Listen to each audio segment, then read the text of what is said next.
This chilling tale is part of our Curse by War series. Let me know in the comments if you'd like to hear more stories like this one.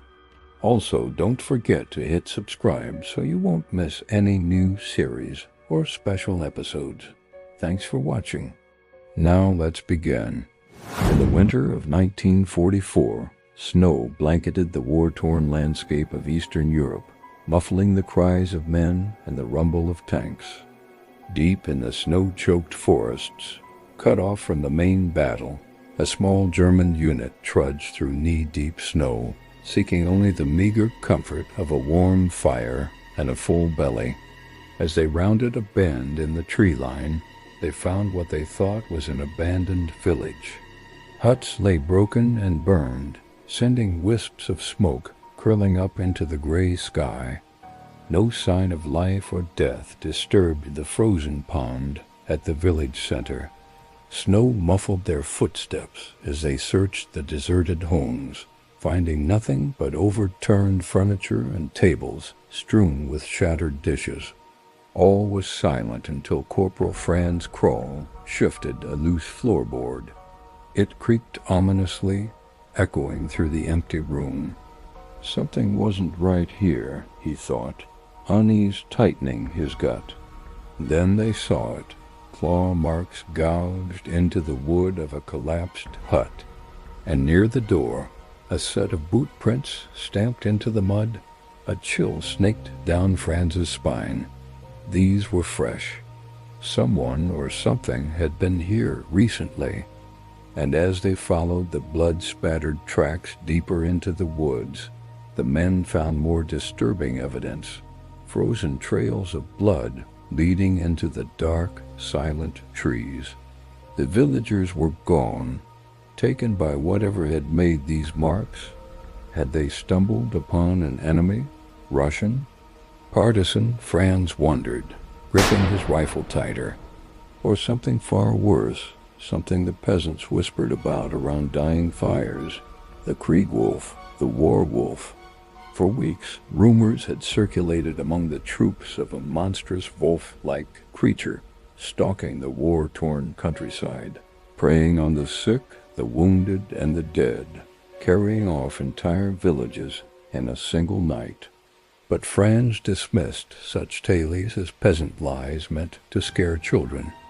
Until now, he couldn't shake the feeling that something was watching them from the shadows, that every snap of a twig or rustle of leaves was the sound of the wharf getting closer. Then came the night when the men heard it, the eerie howl of a wolf, but bigger, meaner, more animalistic. It echoed through the trees, rattling their bones and turning their blood to ice water. The men huddled closer around their fire, too afraid to move, too terrified to speak. And when the sound came again, closer this time, they knew they could not hide from whatever was out there. Franz and two others grabbed their rifles and slung their packs over their shoulders. Moving as silently as they could in the heavy snow, they followed the sound to the tree line. There, silhouetted against the dim moonlight, stood a lone man. His skin was torn, his face hidden beneath a dark hood. He begged in a language they couldn't understand, his breath steaming in the frigid air. Franz stepped closer. The man's body convulsed, bones cracked, his spine arched unnaturally. With a guttural snarl, fur erupted through his torn skin. A low growl rumbled in his chest. Before he could call for help, the beast pounced. Rifle fire tore into the creature, bullets connecting with sickening thuds. But the beast kept coming, snarling, clawing, massive and towering. In the dim firelight, it looked like some horrible demon from hell, its jaws bristling with jagged fangs. One of the men screamed and fell, his throat torn open, his eyes wide with terror. Franz fired blindly, adrenaline masking his fear, but the creature was quicker. It snatched the second man, flinging him to the ground, and in a matter of seconds it was done. Franz didn't want to look, but he knew what he would see. He turned and ran, crashing through the underbrush. Behind him, the creature's enraged howls echoed through the forest. For 3 nights he ran, hiding among trees, praying for dawn, but the Warwolf was faster, stronger, meaner. On the 4th night, under a blood-red moon, Franz felt his body betray him. Fingers bent into cruel claws. His ribs cracked and expanded, and as he struggled to pull himself from the beast, his eyes burned with a strange yellow glow. Before he could scream, the forest floor bucked beneath him, and the Warwolf howled, a creature born of war, death, and blood, forever cursed to roam the battlefield.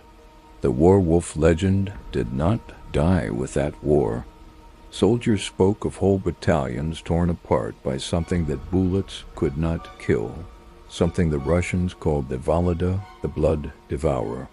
Even today, hikers vanish in those same woods, their shredded remains found days later, and locals still whisper the war never ended for the beast.